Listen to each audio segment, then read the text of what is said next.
Muchas gracias, señora presidenta.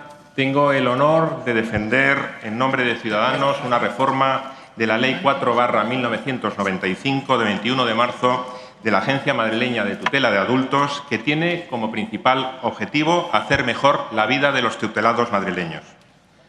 Antes de comenzar con mi intervención, quiero destacar la importancia de algunas de las personas que me han acompañado hoy hasta aquí. En primer lugar, los tutelados, que son los principales protagonistas de esta reforma y que en muchos casos no tienen voz. En segundo lugar, con los familiares, que son en muchas ocasiones la voz de los tutelados.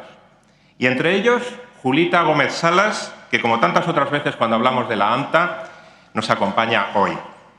Y en tercer lugar, la Asociación Derecho y Dignidad de los Adultos Tutelados y en especial a Pilar Palau. Gracias por vuestra ayuda y apoyo.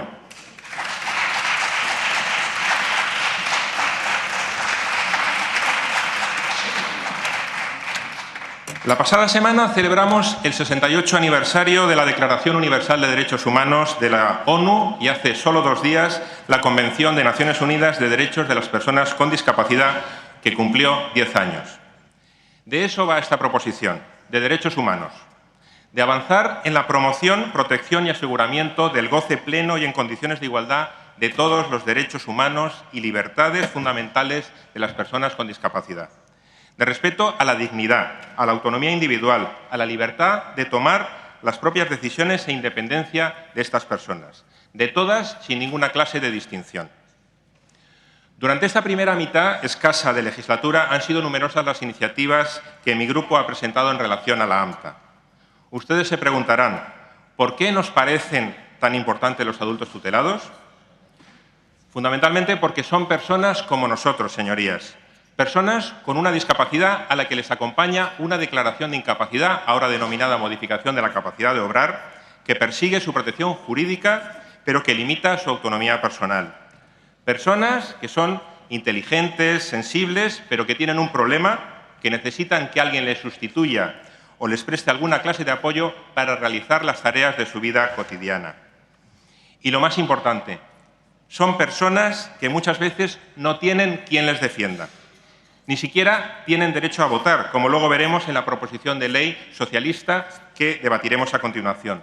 Por todo esto, los adultos tutelados son importantes para Ciudadanos.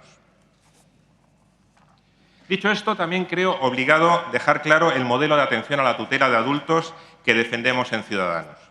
En el sistema español conviven, desde la reforma del Código Civil de 1983, una tutela que llevan a cabo los particulares, que mayoritariamente son los familiares y que ha sido la tradicional en el derecho español, con la que realizan entidades tutelares. En el caso de la Comunidad de Madrid, contamos con una agencia pública, la AMTA, que es la mayoritaria, junto a un número limitado de entidades tutelares privadas que se caracterizan por su especialización. Nosotros estamos cómodos con este sistema. No queremos cambiarlo. Tomen nota, por favor, señores del Grupo Popular, porque siempre nos lo recuerdan. Creemos que es importante contar con una agencia pública para que sea modelo para el resto de entidades y garantía final de que cualquier persona en situación de dificultad está protegido en última instancia por la Comunidad de Madrid. Lo que ha ocurrido es que la AMTA no ha funcionado como debiera en estos 21 años y nosotros queremos que funcione adecuadamente. Por lo tanto, nuestro modelo pasa por una AMTA pública, bien dotada económicamente, con una plantilla suficiente y correctamente gestionada. No voy a hacer un recorrido histórico de la agencia desde su creación en 1995, porque la pueden encontrar en la exposición de motivos. Pero sí podemos resumir que su creación fue un acierto en el año 1995 y su desarrollo ha sido costoso y repleto de dificultades. Hace solo 2 años, el fiscal superior de la Comunidad de Madrid, el señor Mois, en una comparecencia en esta Asamblea, afirmó que existían incumplimientos en la obligación legal de presentación de inventarios y rendiciones de cuentas a los juzgados, así como una falta de medios que obstaculizaban el correcto desempeño de la AMTA. La verdad, no acostumbran a ser tan claros los fiscales en sede parlamentaria. Es cierto, señor consejero, que han corregido muchas cosas desde entonces, pero queda mucho por hacer. Un ejemplo lo tenemos en lo que denunciamos hace solo unas semanas en este Pleno, que su plantilla estaba formada en gran parte por profesionales contratados en fraude de ley y que así lo estaban sentenciando los tribunales de lo social, o que se estaban fraccionando contratos para sortear la ley de contratos del sector público. ¿Y cuál ha sido la respuesta de la Consejería? Ninguna. Poner cara de cartón y pasar página, como si no pasara nada.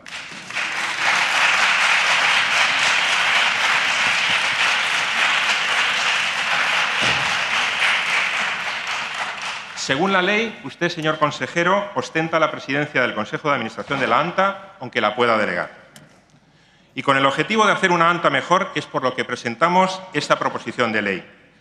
La verdad, habríamos preferido que esta reforma lo hubiera liderado el Gobierno y que no fuera a remolque de la misma.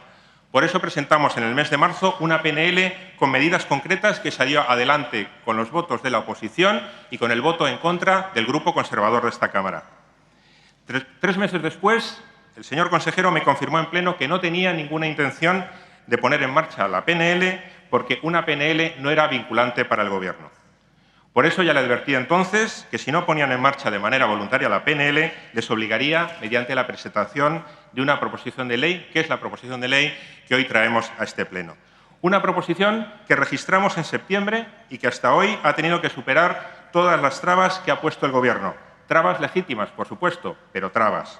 Por 2 veces se han opuesto a su tramitación y 2 veces las ha rechazado la mesa de la Asamblea. Por suerte, ya no tienen mayoría tampoco en la mesa. Entrando en el contenido de la proposición, me gustaría destacar que su importancia no está en las propuestas que hacemos desde Ciudadanos, que pueden ser acertadas o no, sino en que abren una ventana a las aportaciones y participación del resto de grupos parlamentarios y de la sociedad civil, por supuesto, para la reforma de la ley, mediante la presentación de enmiendas que estaremos encantados de discutir y estoy seguro de alcanzar acuerdos. Lo que inspira nuestra propuesta de reforma es actualizar una ley de 1995 al nuevo paradigma en la tutela de adultos que estableció hace 10 años la Convención Internacional de Derechos para las Personas con Discapacidad. Eso significa hacer de la ANTA una herramienta para el mejor respeto de la voluntad y las preferencias de la persona declarada incapaz y para que las medidas de protección que se impongan sean proporcionales y adaptadas a las circunstancias de cada persona. Queda por delante mucho trabajo, en este caso en Cortes Generales, para adecuar la legislación en materia de tutela a la Convención. Y desde Ciudadanos ya les digo que trabajaremos de manera decidida en ella. Pero eso nos queda lejos en esta Asamblea. En el ámbito autonómico que nos ocupa y en el marco de una agencia pública como la ANTA, proponemos una serie de modificaciones a la ley que paso a relatar. En primer lugar, se añaden como principios rectores de la agencia los principios de transparencia, de coordinación, de neutralidad patrimonial y de información y participación. En lo que se refiere al principio de transparencia, se refuerza la importancia de contar con memorias anuales de la agencia suficientemente exhaustivas y que informen adecuadamente de su actividad, y algo muy importante, que se convierta en una obligación legal, porque no siéndolo, durante demasiados años no han sido publicadas.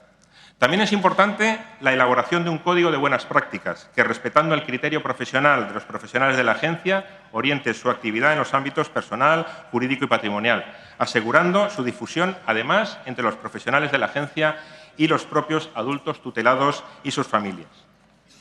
Otro aspecto importante es el establecimiento de una estructura mínima de organización de la agencia. Para ello, se propone que se cuente al menos con 3 áreas: área personal y social, área jurídica y área económica. Porque se da la paradoja de que esta era la organización inicial de la agencia en sus inicios, que es, por otro lado, la habitual en las entidades que se dedican a la tutela de adultos, y que luego, por intereses particulares y solo por intereses particulares, se redujeron a 2, que son las que ahora hay. Cuando quiera, señor Izquierdo, le cuento el detalle de todo el proceso por qué pasaron de 3 a 2. También, como eje fundamental y desarrollo del principio de transparencia, queremos dar un paso más allá de las obligaciones que establece el Código Civil a los tutores y establecemos la obligación de auditar externamente cada una de las cuentas anuales y cuentas generales que se presentan al juzgado. Se trata de una medida que ya realizan algunas entidades privadas, que consideramos será un antes y un después en la gestión de la agencia, a la vez que una garantía adicional para la correcta gestión del patrimonio de las personas tuteladas. Este asunto de las auditorías es posiblemente el asunto más polémico y el que ha provocado más resistencias por parte del Gobierno, porque lo considera innecesario, porque piensan que demuestra desconfianza a la gestión de la agencia, eso es lo que nos dicen, y sobre todo por su elevado coste. El Gobierno aduce que es innecesario hacer auditorías porque esta labor ya la realizan los juzgados. Con independencia de que la labor de los juzgados no es auditar las cuentas, sino que se supervisen, lo cierto es que, dado el extraordinario volumen de las que llegan a los juzgados todos los años, esa supervisión es limitada. Y ustedes lo saben. Que existe desconfianza por parte de algunos familiares es algo innegable, pero esa no es la razón fundamental para la puesta en marcha de las auditorías. Consideramos que obligar a que un tercero revise las cuentas, compruebe si los gastos están justificados y debidamente documentados, es una garantía para los tutelados y para la propia dirección de la agencia. Y eso, sin duda, redundará en elevar los estándares de gestión de la agencia. Porque tampoco podemos olvidar los casos de estafa, apropiación indebida y administración desleal que han ocurrido en una entidad privada, es verdad, como es AFAL, y que ahora mismo están siendo juzgados. Estas situaciones invitan a reforzar los mecanismos de control de los tutores y especialmente de aquellos que son personas jurídicas como la Agencia Madrileña de Tutela de Adultos. Y finalmente, su coste. El Gobierno, la verdad, demuestra muy poco conocimiento del carácter de las cuentas que gestiona, porque según datos de su propia agencia, el 60% de los tutelados de la AMTA reciben rentas anuales por debajo de 10.000 euros, o el 90% lo son de menos de 20.000 euros, lo que quiere decir que las auditorías serían, por tanto, en la mayoría de los casos, muy sencillas y solo se trataría de comprobar que los ingresos y gastos incluidos en la rendición de cuentas anual están documentados con un cargo del banco, ticket o factura. Si además echamos un vistazo a las entidades tutelares que ya realizan estas auditorías, la estimación del coste sería de 250.000 euros y no de los 2,5 millones que ustedes afirman.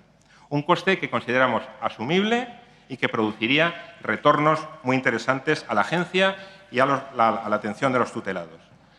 Estas son, resumidas, las principales novedades de nuestra proposición de ley. Y para terminar, son unas 4.500 las personas que en este momento se verían beneficiadas por estas medidas que queremos poner en marcha.